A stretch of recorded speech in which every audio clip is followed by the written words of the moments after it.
పెట్టారు. ఆ రిపోర్ట్లో నీట్గా కనిపిస్తుంది. జూలై 15 వచ్చిన నివేదికలో సోయాబీన్, చేప నూనె, జంతువుల కొవ్వు ఉన్నట్టుగా ఒక రిపోర్ట్ వచ్చింది. ఆ రిపోర్ట్ నీట్గా కనిపిస్తుంది. మరి మరి ఆ తొందరలో సాక్షి పేపర్ కూడా ఆ తప్పులు చేస్తుందా? సర్దిద్దుకునే ప్రయత్నం కూడా వాళ్ళు చేయలేకపోయారు. జగన్ చేసిన ఇదైతే హిందువుల ప్రతినిధులైతే చంద్రబాబుకు అక్షంతలు వేయనట్టు ఆయన నిన్న చాలా కామెంట్ చేశారు. శ్రీవారి లడ్డూపై బాబు పక్కా స్కెచ్తోనే ఈ వివాదం చేస్తున్నాడంటూ ఆయన కామెంట్ చేశాడు.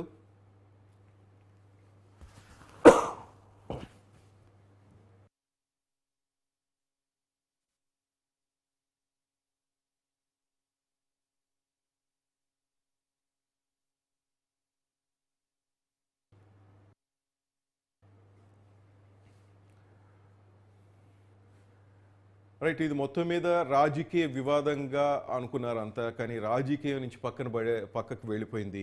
దాదాపు హిందూ సంఘాలు ఎంటర్ అయిపోయి దీంట్లో చాలామంది మత పెద్దలు ఎంటర్ అయిపోతున్నారు.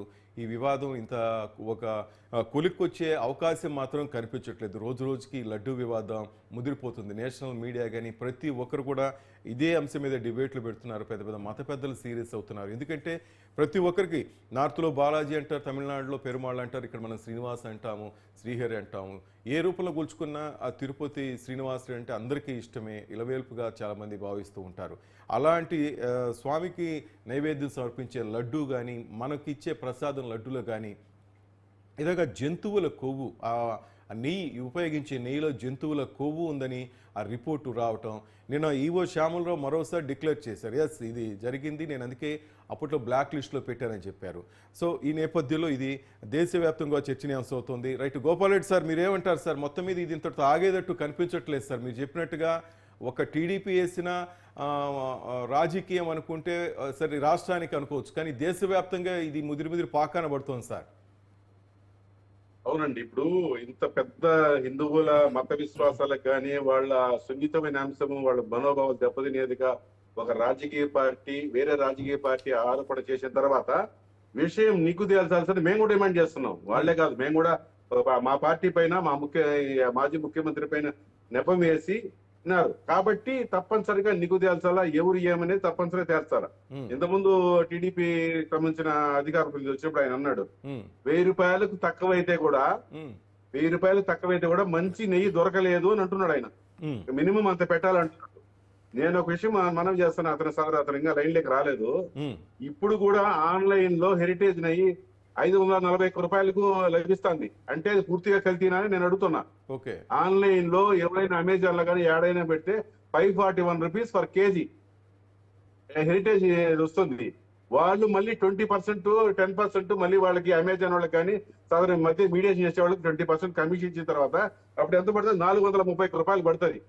ఒక కేజీ కొంటే 430 రూపాయలకు స్వచ్ఛమైన నెయ్యి వచ్చేటప్పుడు అంత వందలాది టన్నులు కొనేప్పుడు ఎందుకు ఈ రేటుకు రాదు అంటున్నా.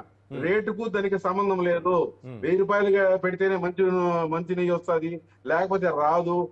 ఇదంతా అసందర్భ ప్రేరణ, లేకపోతే చర్చకు రాని విషయం. ఇప్పుడు 1000 రూపాయలు పెట్టారు కొంటారా శ్రీనివాస్ చౌదరి గారు? నెయ్యి బాగాలేదు, 350 రూపాయలకు పెట్టేది హెరిటేజ్ నెయ్యి కూడా పనికిరాదు, అది కూడా పనికి మాలను. ఎందుకంటే 540కి ఇస్తున్నారు ఓపెన్ మార్కెట్ లో వాళ్ళు త్రూ సమ్ ఏజెన్సీ ద్వారా. డైరెక్ట్ గా ఉంటే 340 రూపాయలకి వస్తుంది, వాళ్ళకి పోయి కమిషన్లు పోను. అంటే ఏంటి, నెయ్యిలో క్వాలిటీ అంటే ఎంత పెట్టాలా అనేది ఒక నిర్దిష్టమైన ప్రమాణం ఏమైనా ఉందా? ఊరికేనే ఆరోపణ చేసేది కాదు. ఆ రోజు కూడా ఆయన అన్నాడు 10,000 రూపాయలు పెట్టాడు వాణిజ్య ట్రస్ట్ అని. 10,000 మీలాంటి పెంచి పోషించిన దళారీ వ్యవస్థ నిర్మూలించేందుకు ఆ రోజు 10,000 స్వామివారి గుండెలోకి వస్తుందని పెట్టాం మేము. వినిపిస్తున్నాయి. అదే చెప్తున్నాం మేము కూడా. ఆ రోజు వాళ్ళ దళారులు విపరీతంగా ఉన్నారు కాబట్టి ఒక్కొక్క టికెట్ 20,000, 30,000 అమ్ముతారు కాబట్టి అది కాకుండా వచ్చే ఆదాయం స్వామివారికి రావాలని మేము వాణి ట్రస్ట్ పెట్టి స్వామివారి పాత దేవాలయాల పునరుద్ధరణ కోసం పెట్టింది. పాత దేవాలయాల పునరుద్ధరణ కోసం. అసలు స్వామివారికి ఎక్కడెక్కడో స్వామివారి ప్రతినిధిగా వెంకటేశ్వర స్వామిని అన్ని దేశాల్లో కానీ లేకపోతే అన్ని రాష్ట్రాల్లో ఎక్కడే సుదూర ప్రాంతాల్లో పెట్టిందే వైసీపీ. అక్కడ కూడా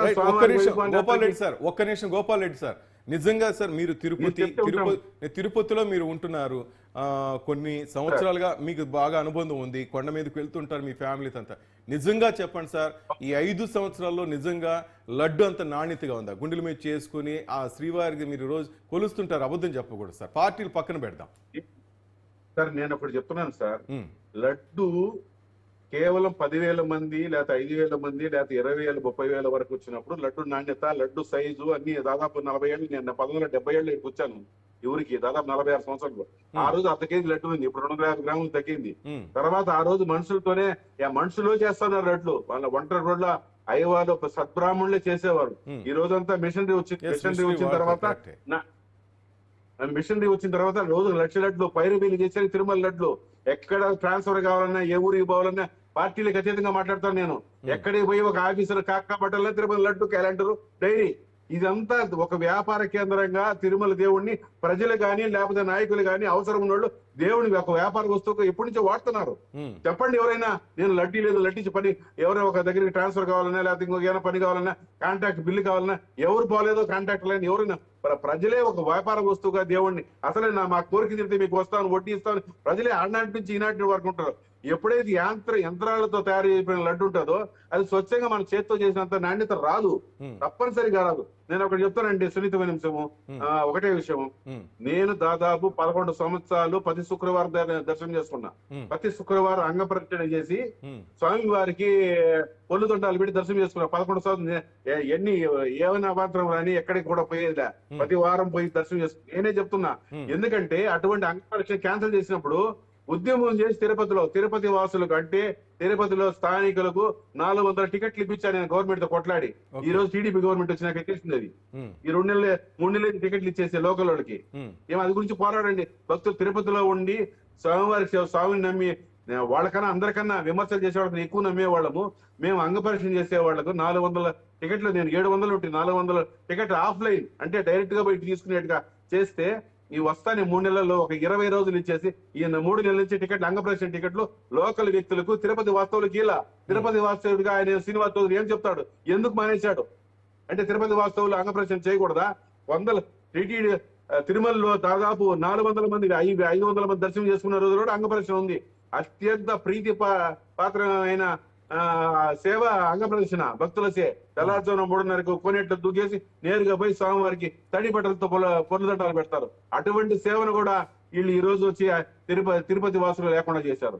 నేను చెప్తానంటే ఇంకోటి కూడా మీకు చేయాలా. ఈయన గొలుసు పార్థసారథి గారు ఇంతకుముందు బోర్డు మెంబర్ గా ఉన్నాడు. వేమిరెడ్డి ప్రశాంత్ రెడ్డి ఆమె కూడా ఉంది. వాళ్ళ టైంలో కొనుగోలు వ్యవహారాలు చూసే కమిటీ వాళ్ళు సిఫారసు చేసిన తర్వాత పలానా కంపెనీ నుంచి కొనాలా అనే ఒక నిబంధన ఉండేది. వాళ్ళిద్దరు ఇప్పుడు టీడీపీకి వెళ్ళిపోయిన తర్వాత పవిత్రులు అయిపోయారా? వాళ్ళు ఆ రోజు ఎందుకు అడ్డుకోలేదు? ఇటువంటి కల్తీని ఎందుకు సిఫారసు చేశారు నేను అడుగుతున్నా. ప్రతి కొనుగోలు టీటీడీ బోర్డు సభ్యులుగా ఉన్న గోపాల్ రెడ్డి గారు ఆల్రెడీ ఆ ప్రభుత్వం ఒక నివేదిక తెప్పించుకుంటుంది. నిన్న సాయంత్రం ఆయన చెప్పారు, ఒక సమగ్ర నివేదిక ఇవ్వండి, అసలు దీనికి సంబంధించిన పూర్తి డీటెయిల్స్ ఇవ్వమని చెప్పారు. దాని మీద కూడా చర్చ జరుగుతోంది. ఎందుకంటే ఇది దేశవ్యాప్తంగా వెళ్ళిన తర్వాత మీరు చెప్పినట్టు ప్రశాంత్ రెడ్డి గారు కానీ పార్థసారథి కానీ ఎవరి విషయాలైనా బయటకు రావాలి కదా. పార్టీలు మారినంత కదా. అంటే ఇక్కడ ఉండి 5 ఏళ్ళు వ్యవహారం నడిపిన తర్వాత అక్కడికి పోతానే టీడీపీలోకి పోతానే వాళ్ళంతా పవిత్రులు ఎలా అవుతారు? వాళ్ళు కూడా అంటే ఒక నెల 20 రోజుల ముందు ఇక్కడే ప్రభుత్వం ముందు అక్కడికి పోతే వాళ్ళు కూడా దానికి శిక్షార్హులే. ప్రతి ఒక్కరికి దాంట్లో భాగమే కదా.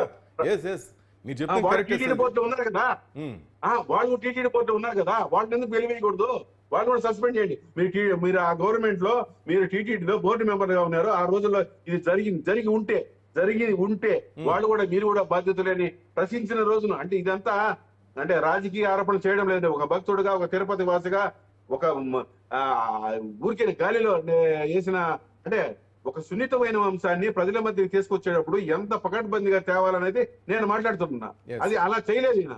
కేవలం అది సందర్భం కూడా కాదు.